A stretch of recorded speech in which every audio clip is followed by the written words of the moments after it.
through the wonders of technology, we welcome you here this evening to Spin Legal from Invictus Legal LLP, which includes Angela Brown and myself, Peter Giblett. And we also can say, hey, look, we've already got a YouTube comment before we even went live. Hi, Rob. Hi, Rob. Hi, Rob. Welcome to the show. All right. And so tonight we're going to be talking about a subject that's kind of dear to my heart, I guess, and that is going to be about the various laws that we have. We've got federal, we've got provincial, and we've got municipal laws, and they each impact you in very different ways. So tonight we're going to just give you a brief overview of how municipal laws work. But in order to do that, we first of all kind of have to give you a brief introduction to what federal law is all about. And as you can understand from the name federal, it is set up on a federal basis, and it's national basis.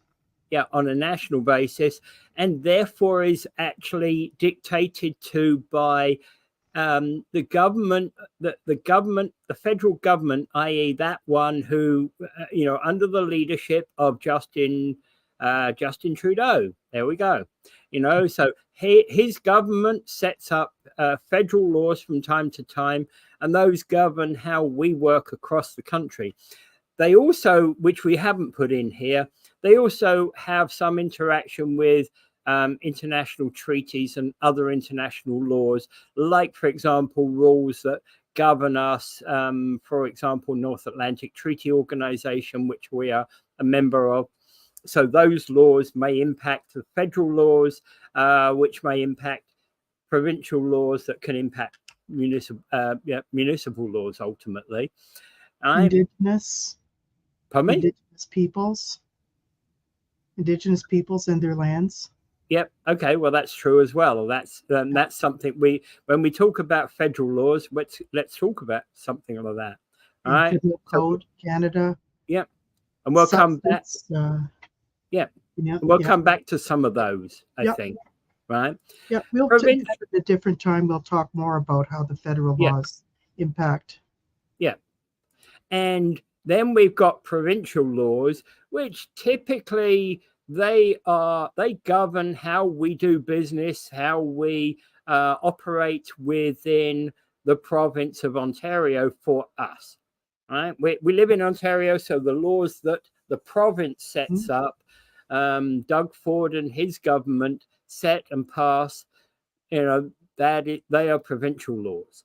And provincial laws also have an impact upon municipalities because, for example, Doug Ford says, hey, I want more buses around, just to pick a crazy example, I want more buses running down the 401, right?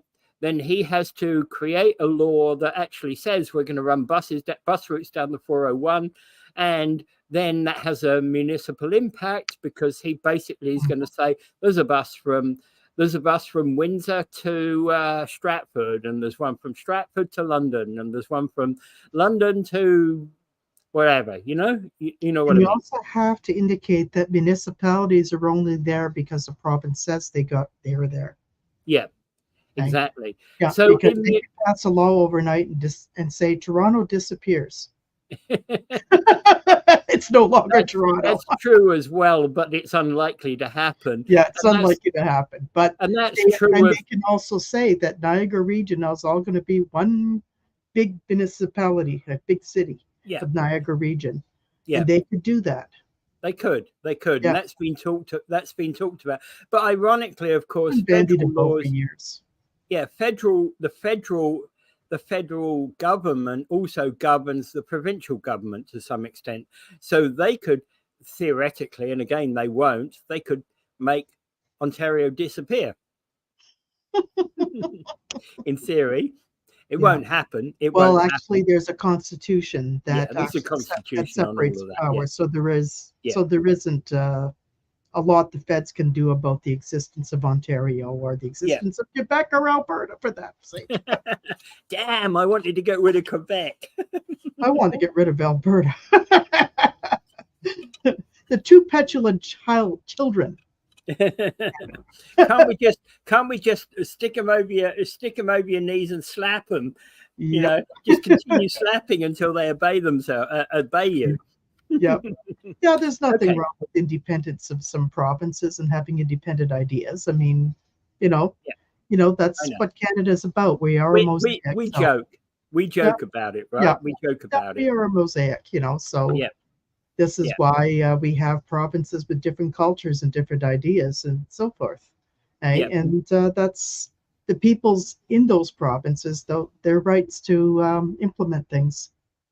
Okay, at municipal level, we have bylaws, and municipal governments, our city councils or our regional council, meets on a regular basis, and they create bylaws. So, what is a bylaw? It's a very important question, that's for sure. Is that like a by the way, this is the law or what? Well, I have always been, I have to admit, I've never really liked the term bylaw. Because exactly. Oh, by the way, this is the law. No. You see, when we talk about the nation, and when we talk about the province, they are laws, right? And to some extent, where there's criminal parts of it, they're enforced by the boys in blue who will come around with their cap on and bang on your door if you've done something wrong, right? Bylaws. And it's always at 3 o'clock in the morning, and they always knock loud, Yep. to wake Oh, the they dead. bring down. They don't just bring down your house. They bring down. They bring down every house in the next 15 streets. Yes. Yeah, that's for sure. And okay, so when it comes to bylaws, these are basically set up by the local city councils, and they talk about, to a large extent, most bylaws operate under the auspices of provincial law. They're primarily defined under the Municipal Act for things like building codes, fire codes, and other things. And now, Like say under the building code, you have to have a chief building official. Yeah. Under fire code, you have the fire marshal and the fire marshals act. Exactly. There's a lot of different things that municipal has to follow. Yeah, and things like we're grateful, for example, that we have fire codes. We're grateful that we have things like building codes because of the fact, because what that ensures is that here we don't have slumlords with buildings that are fire traps. That type of thing that you get in some parts of the world, because municipalities have the power to inspect, and they could shut a building down if they believe that and they can actually ban people living from being in those buildings. Yeah. I've had clients before who are subject to non-occupancy orders for various reasons. Yeah. And we have to address them. And then there's processes to appeal the non-occupancy order within the municipality, and then there's external appeal directions through the courts. And the other thing about bylaws is that they actually govern things like the development of subdivisions, traffic lights, street names, even. So whether the next street is going to be Brown with an E Street or Hooper Avenue, right? There'll never be a name like Giblet Street, but that's another matter. Okay, yeah. So well, the street names, like say if Niagara Region ever becomes one big city, we're going to have to set up a big committee which is going to have to rename all the streets. Okay, because some of them have more than one main street at St. Paul Street. Yeah, that's going to be problematic, because actually even in Niagara Falls we have two main streets, right? We have two main streets. We have Main Street. We have Portage Road that becomes Main Street that becomes Portage Road again, right? We also have a Main Street in Chippewa, right? Which That'd be ironically really isn't. confusing if you ever became one city. Yeah. Somebody will say, I'm right on St. Paul Street in Niagara, Ontario. Which Yeah. one? Yeah. Yeah. That's funny because I'm at 3162 St. Paul Street. What do you mean you're at 197 St. Paul Street? The numbers don't go down that street that low. Yeah, or they might say it's on the corner of St. Paul Street and James. But he says, but they don't intersect here. Yeah.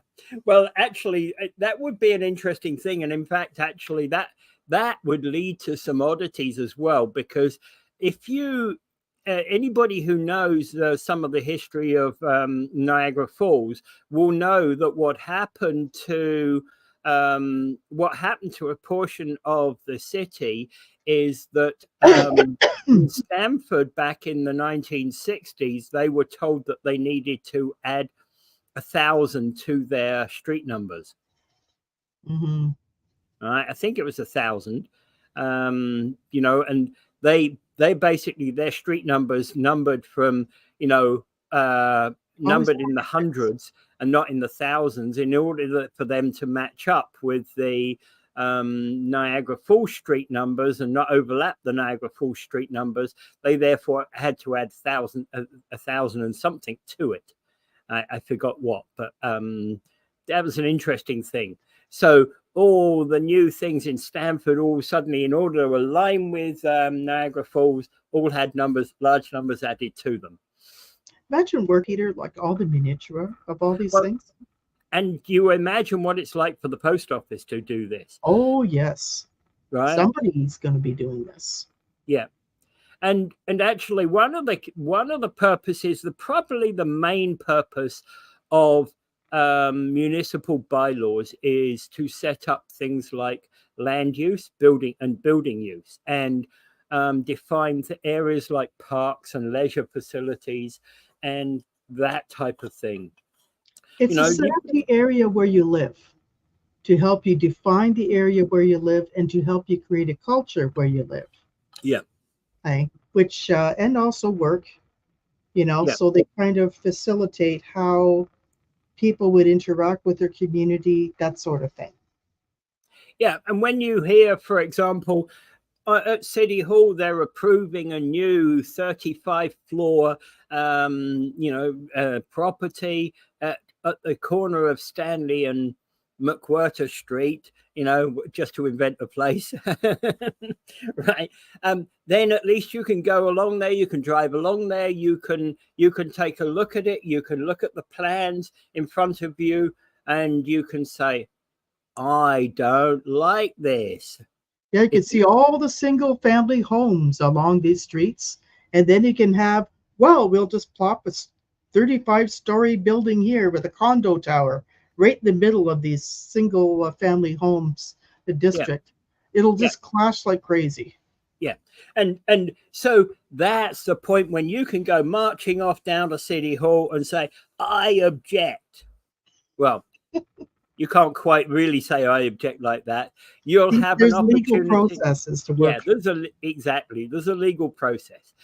What'll happen is City Hall will go through its council meeting, and at a certain point in the council meeting, they will call, this is a public meeting for the purposes of discussing 123 Ankle Drive in this city, and I will now call upon the city planner to actually tell the audience about what this new building brings. And then the city planner stands up, puts up the slides and talks about what the positives of the new environment are. We're going to be bringing in 125 new cost-effective apartments in this building. They're all going to be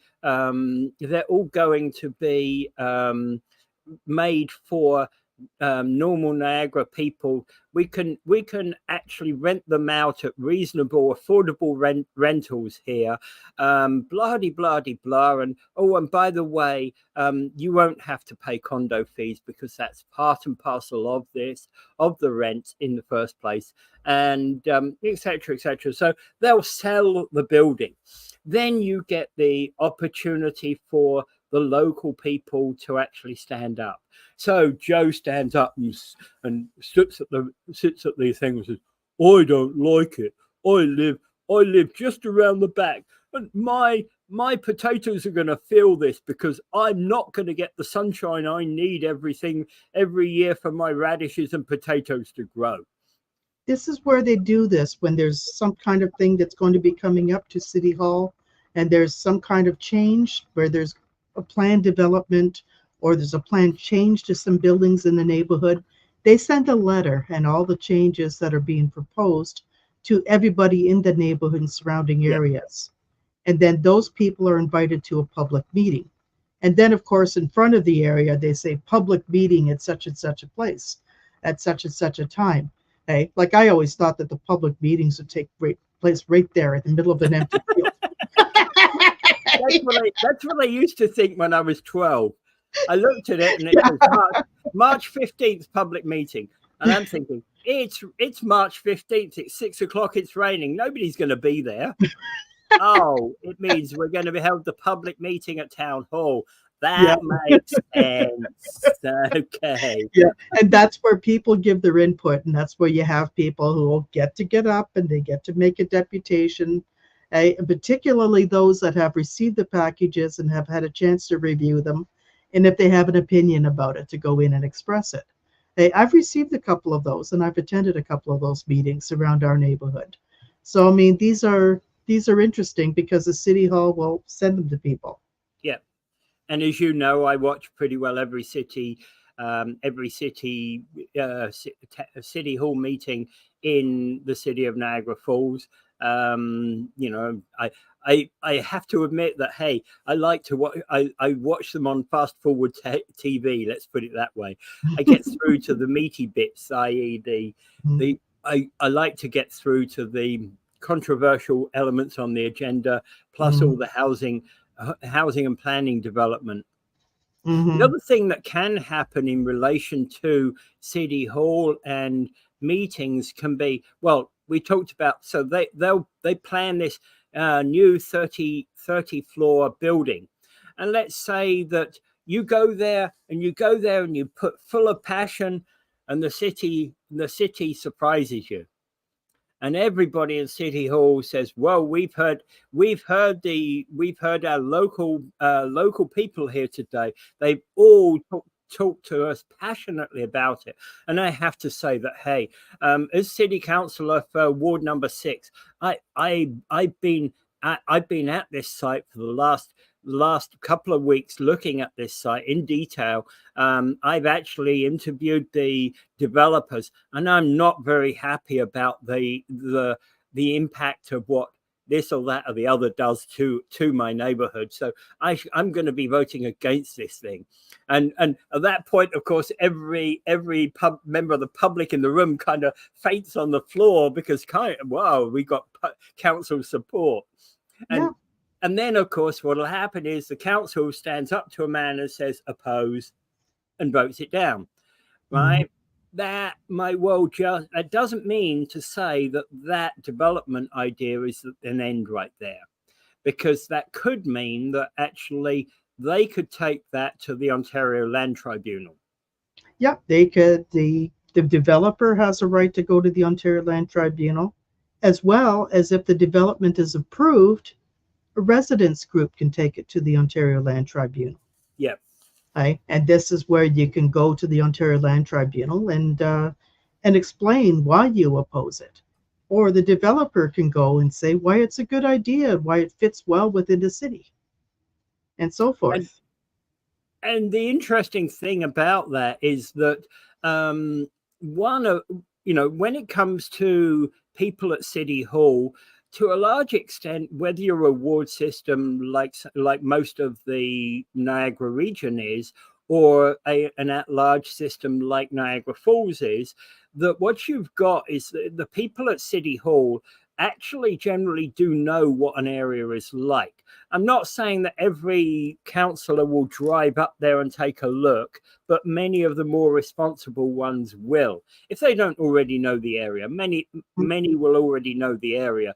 But if you're going to an unusual road that hardly anybody has ever gone down, then that's likely those council members are going to go down there because they actually want to take a look for themselves, at least the and go down to subdivisions when they start developing subdivisions, start meeting the people who are moving in there. Yeah. Okay? And then they start to look at, and it does change the character of that particular ward. Yeah. Well, and the point being is that when it comes to some of these subdivisions, they might actually, as they go spot it, they might look at something and think, if we do this, it's going to change this entire neighborhood. Maybe it's not a wise idea. Mm-hmm. Right. And that may be the reason which is behind them sticking their hand up and saying, I'm opposed. Yeah. Right. Exactly. And there are other issues too. Like if you get too much building done and big tall buildings into narrow areas, you're going to end up with stuff where there's going to be problems. Where there could be problems with flooding, could be problems with the water usage, there could be problems with all sorts of things. So there has to be a study done, to make sure they know how much of that needs to be built, how much of that needs to be extended, so that that these things could be possible. Like that's like downtown St. Catharines. Is this going to be able to accommodate a 32-story condo right downtown next to the library? Okay, is it going to be able to accommodate? And then similar buildings by St. Paul West and St. Paul Street West. Yeah. Well, and the thing is about that, like, for example, one of the questions that local residents are asking on McLeod Road in Niagara Falls is anybody measuring the additional traffic that comes along? Because typically what is happening is Building A comes along, they do a traffic study for the impact of their additional 145 units and the fact that we've got now 160 cars going out onto McLeod Road. It's not really a problem. It's not really a problem. I assure you it's not a problem. It has a 1.6% impact on the total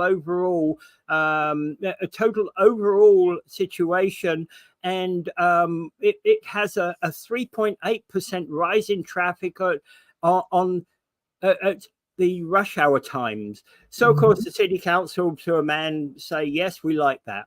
And then, of course, 3 weeks later, you're doing another development, 2 blocks up and across the road on, again, McLeod Road. And they're referring to a traffic study they've done. Oh, it only has a 1.5% impact and a 3.9% impact during peak hours.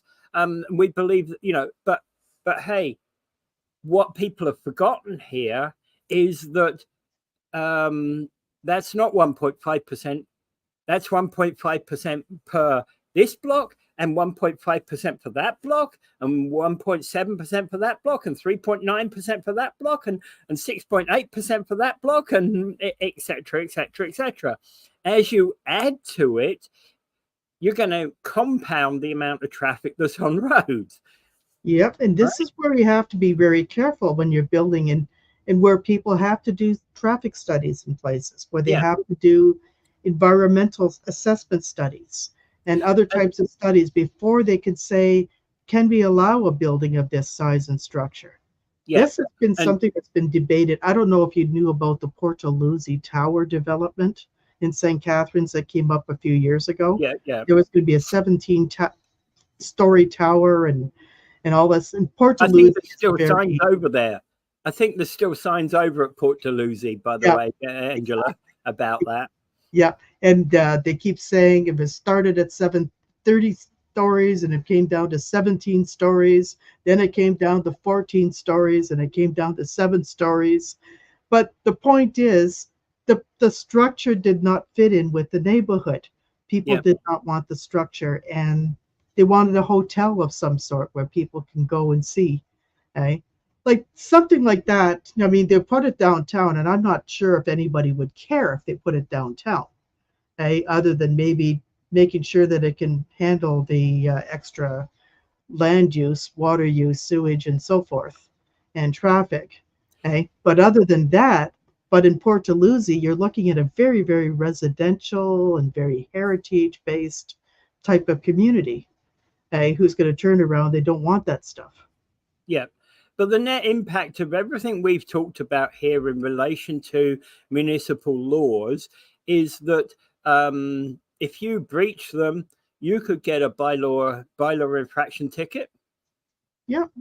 Right. So a bylaw officer can come along and say that you're in breach of Section 24 of bylaw 5012-22. Right. Like cities and municipalities have their own little police force. Yeah. Bylaw officers. Okay, who'll go Bylaw knocking officers. on doors, who'll be going around issuing tickets to people, and there's even parking enforcement officers who'll be just slapping tickets on your vehicle because they just feel like, hey, let's go out and make the city some money. So like there's lots of things. But remember, of course, in the vast majority of cities, they don't have jackets that they wear that say bylaw enforcement officer on the back of it. Sometimes they're provincial offenses officers they use. Right? Yeah. Because it is technically a Part 2 issue under the Provincial Offences Act, when they lay some of these bylaw tickets. Yeah, there's a whole raft of tickets you can do, which are noise, barking dogs, the Part 2 or Part 3 offences under the Dog Owners Liability Act. There's all sorts of things that municipalities have that they could enforce. Yeah. Okay? There's even dog catchers in facilities. in Niagara Region, it's called the Niagara Animal Services. It's actually Niagara Regional Animal Services is actually a business that's owned by the executive director of the Greater Niagara Humane Society. Well, and talking about municipalities, of course, in Toronto, they actually have a dangerous dogs bylaw, don't they? Yes, they do. And we do here too in St. Catharines. There's a vicious dog bylaw, and where you can actually be made to muzzle your dog. Doesn't matter what kind. It's not just for things like pit bulls and things like that. It's for any dog that may bite or can cause problems. And this is the thing where they may require you to muzzle your dog, or they may, and in some situations, they will require you to have your dog destroyed. And Robert makes a great point here, noise bylaws. That's actually one of the biggest complaints that you do have in a lot of bylaws is noise. Absolutely. Yep. And one of the things that we didn't talk about, we talked about municipalities governing parks and leisure facilities, etc., etc. Well, often, for example, they might well do, let's say, an Easter concert at a particular hall. It's been done every year since 1962. So let's continue it on and do it every year. But of course, in order to do such, to invite a heavy metal band. But in order to do such a thing, they have to do exactly what Robert is saying down here. Mm-hmm. They have to provide an exception, a municipally accepted exception to the new noise bylaw, because in fact noise bylaws are a crucial thing, because noise bylaws will mean that basically primarily the normal noise bylaw is thou shalt not play loud music between 11 p.m. and 7 a.m., isn't it? Yep. Yeah, like there's a place in Montebello Park, which is a place in St. Catharines where there's a lot of events. There's an event coming in July, which is called Born and Raised Festival. It's becoming an annual event because there's a lot of musical talent born in Niagara Region. And they come every year to play, and they entertain people. So you can buy a ticket, and then you get admitted for each day or for the full event, whatever. And people living around and amongst the Montebello Park area. There's a lot of residential area around there. A lot of them, they have raised issues sometimes when these events get rowdy. Oh yeah, So and the even if they other get an event, exception, which they will, they do govern that exception, that noise can't be above a certain decibel yeah, range. And there's ways they can do that so that people are, and they have to put things around it to cut down the yeah. noise. And the other event that happens, of course, at Montebello Park is the Rib Fest. Yep, the Rib Fest also is a very popular Yeah, event, and the Grape and Wine Festival. Okay, so that's at Montebello as well, is it? Yeah. yep, Okay. that's Montebello. I Yep, didn't know that was yep. there. And Okay. if they brought Well, back event in the tent, that would have been a good thing. But that's usually down when in the past it was done mostly in the lower parking lot up behind the St. Paul Street. But now we got the Meridian there, so I don't know if maybe if they would try to do it someplace else or somewhere nearby or something. well, But we get, yes, for example, we've had, of course, well, some of the ones everybody knows about. Many of the events that happen in Niagara Falls. We used to have the New Year's concert in Niagara Falls, the Kite and a Park. few other places. We used to have. There's a lot of events that we used to have as well, which I think since the end, since COVID came, we no longer seem to have. The Niagara Falls Rib Fest is actually well out of the way. They still have to get an exception for that because it's up by the bus terminal by I forget the name of the park, but it's way out of town anyway. And the exception they need for that is about additional parking to a large extent. Is that the Fireman's Park? No, not Fireman's. It's they used to do it at Fireman's a long time ago. They now tend to do it down on it's where it's behind Duffin Islands, Oh yes. right? Down beyond Duffin Islands, That's right? kind of an There's no awkward place. It's an Oh, awkward place. There's nobody lives around there. And hey, Marineland it isn't going to goes there complain. either. Marineland's not going to complain about the noise. Yeah, yeah.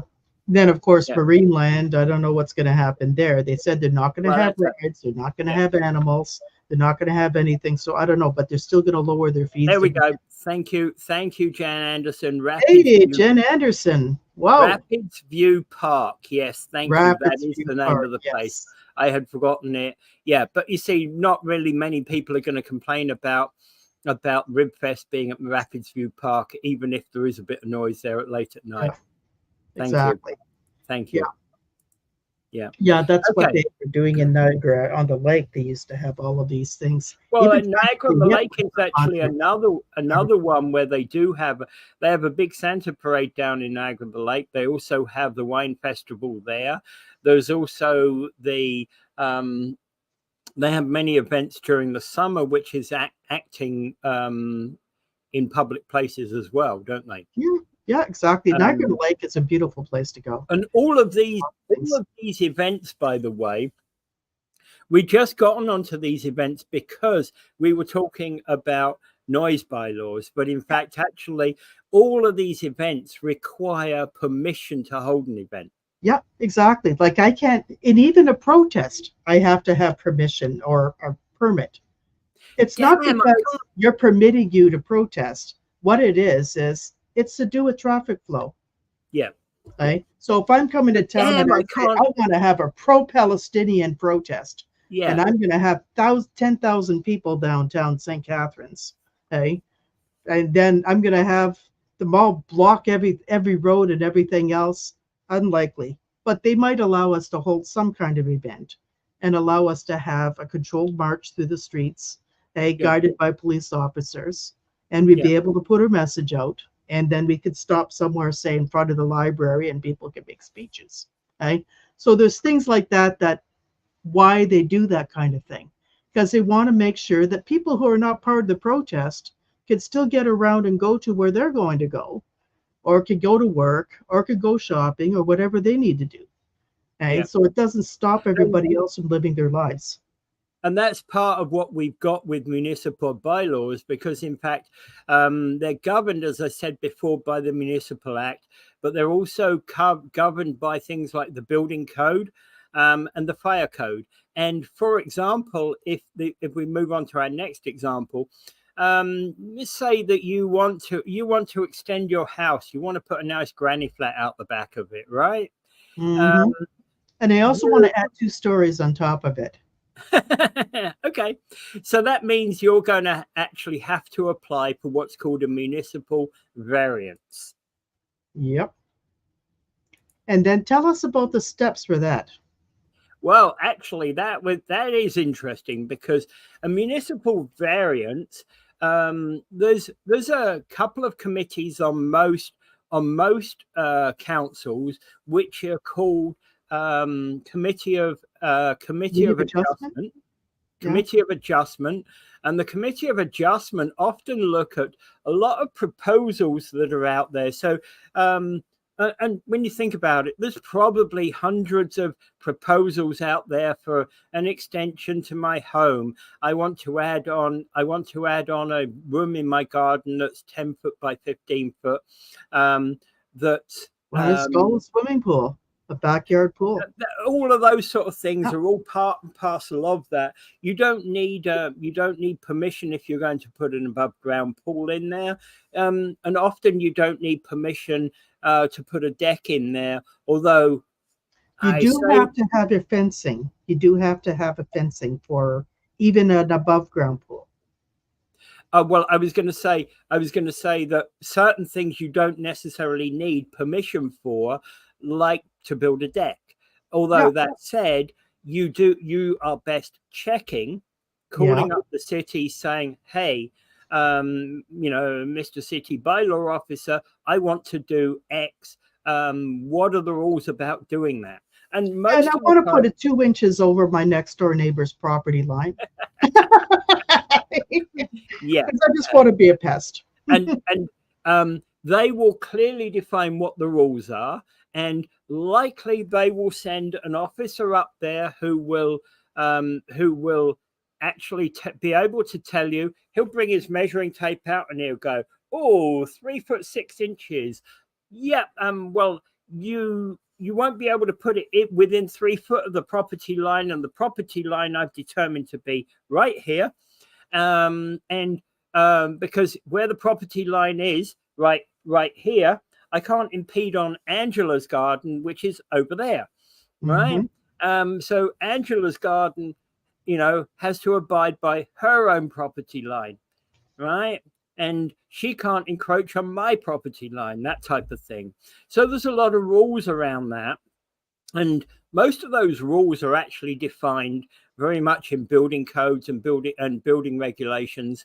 And they have been the same for many, many years. And in fact, a lot of these, they are similar throughout the province. And there's good reason for that, because if a developer is going to develop your home, build an extension on your home, he needs to know that he's got consistent rules he can apply. Yeah. Right, because the last home he developed was in Burlington, and the one before that he developed was in London. So he knows the kind of rules that he could expect when he goes to the different communities.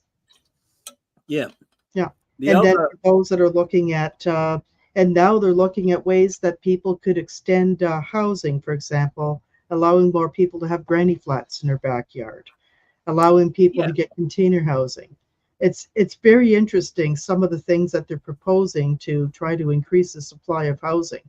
Some of it I consider frankly bizarre, but let's see what they're going to do. Let's see how well it's going to work. And actually, I was talking to Laurie Lococo from the Niagara Falls councillor about this particular thing a couple of weeks back, and what she was saying was, essentially you can have your house. You can actually subdivide your basement, so long as the basement actually has a public exit.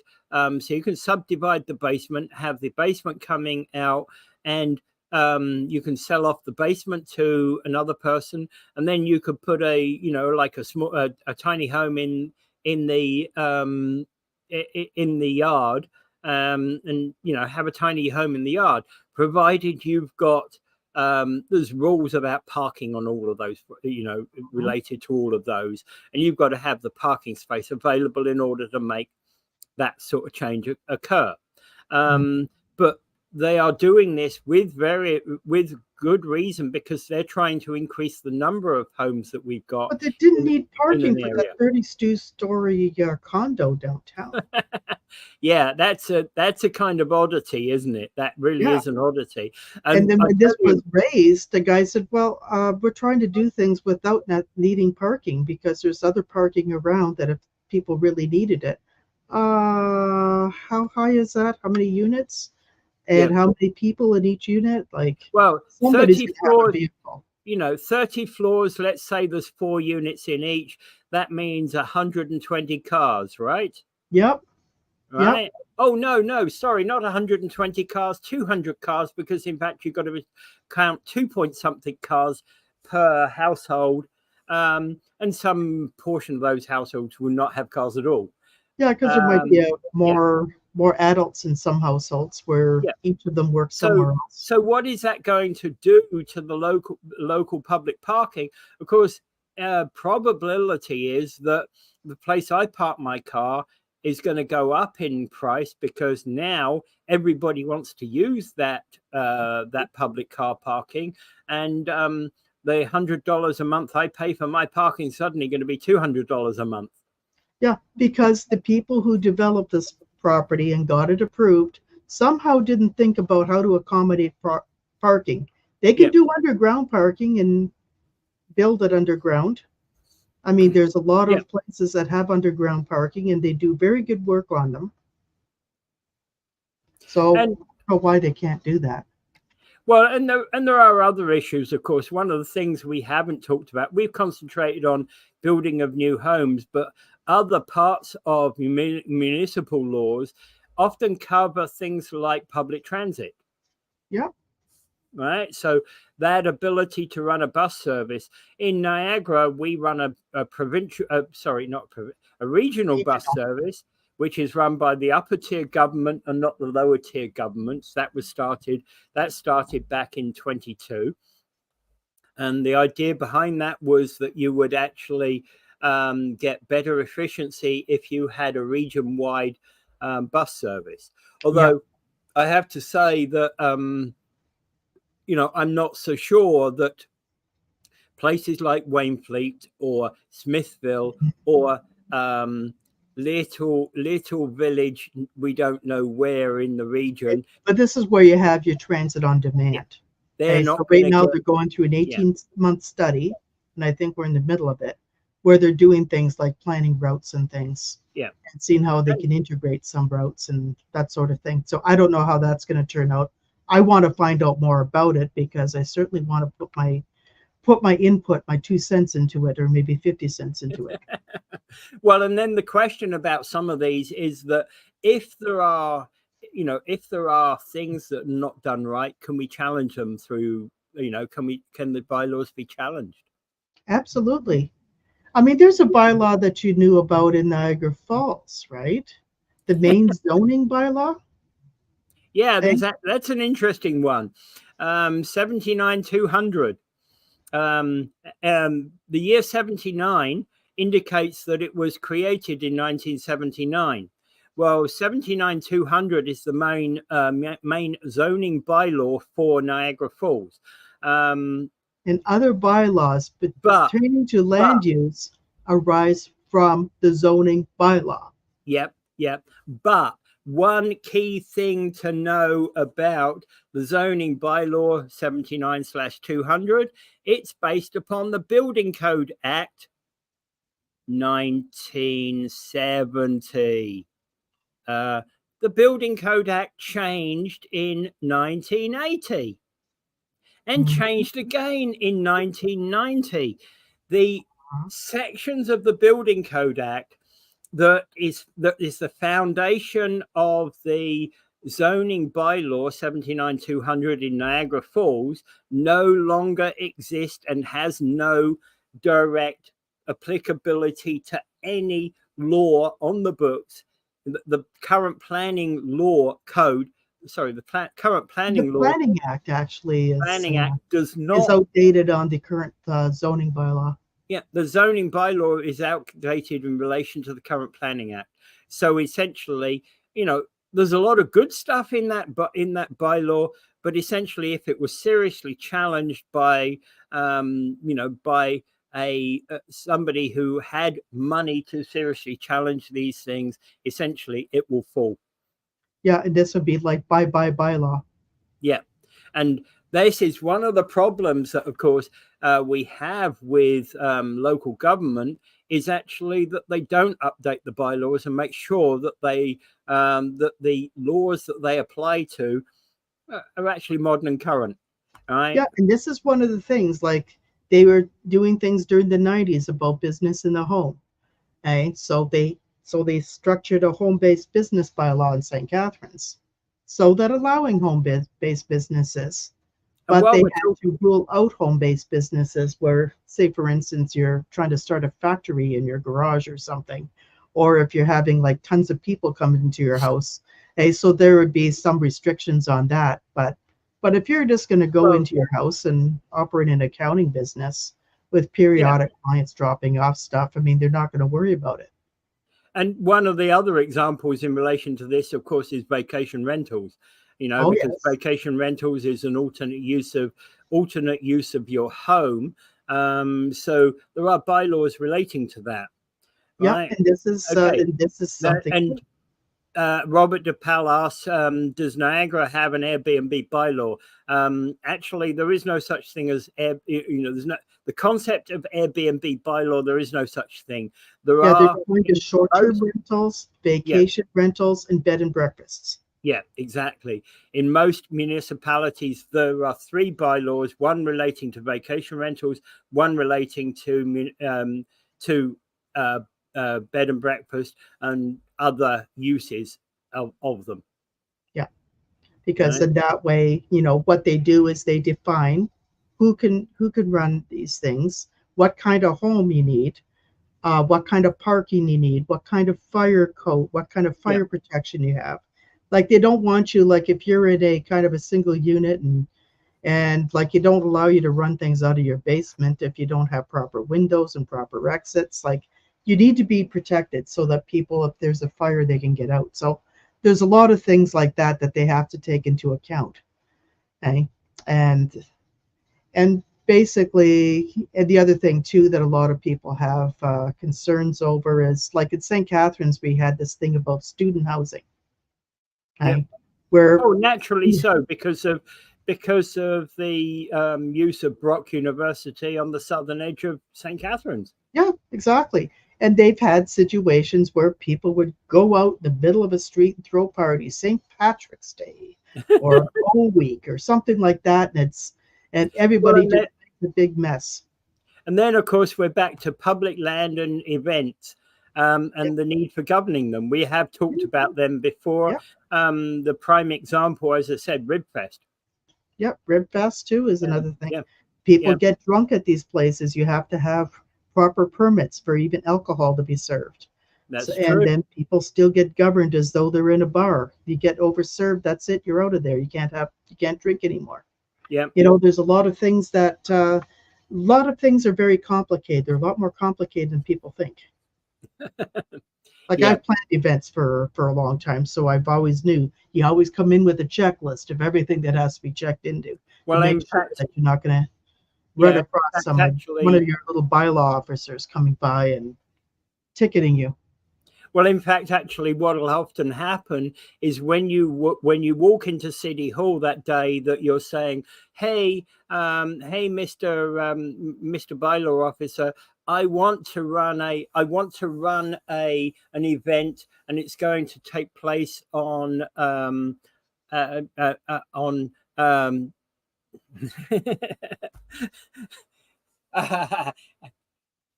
right, the October holiday. What's that one called? Thanksgiving. Thanksgiving. Yeah. Thanksgiving. Okay, I'm gonna run an event. It's gonna happen on Thanksgiving. It's gonna be in Rapids View Park, right? Mhm. And the bylaw officer is probably going to give you a list and say, here you are, thank you, I think it's a great idea what I'm listening to, listening to your presentation, I think it's a great idea, but here you are, here's your list of things you're going to have to do. Yep. You have to plan security. You Yep. have to plan whether there's alcohol being served at that event, and you have to show that you have a license from the HECO. There has to be some form of crowd control. How many people are expected to Yep. attend the event? How are you marketing it? What types of things are going to be happening? Are there going to be bands playing? Okay, and where are they going to be? Where are people going to be seated? They want to make sure, there's enough parking for that event. They have to make sure that that this isn't going to be one of those events that people will write home about under TripAdvisor or something and It's say, okay. "Don't go to this." It's okay, Angela. It's okay, Angela. It's the annual extravaganza of the Marxist-Leninist Communist Party of Canada. Okay. All two of them. No, we joke about it, but hey, I think the thing is that all of these events are actually, we can joke about it, but hey, all of these events should be encouraged. Absolutely. Yeah, if people want to hold an event like that, they think they can get enough people down and it'd be an interest. Sure, why not? There's been all kinds of stuff. We used to have political events in the park, especially around anti-nuclear type of stuff, and it's very interesting when we go through different times, and but we had to apply through the city to use Montebello Park for that, even though Yeah. our taxes pay for that and Well, everything else. But we have to make sure you don't want people hurt on the park. oh, yeah, You don't want no. people coming in drunk or using drugs or shooting up crack or whatever. You want everything to be going the way it is, so it's an enjoyable family day. Yeah. Yeah. And okay, so and that's an important aspect, being any of these things, we want that ability to be able to have everybody there be safe, etc., etc. And one of the things, occupancy is important for lots of these types of events, isn't it?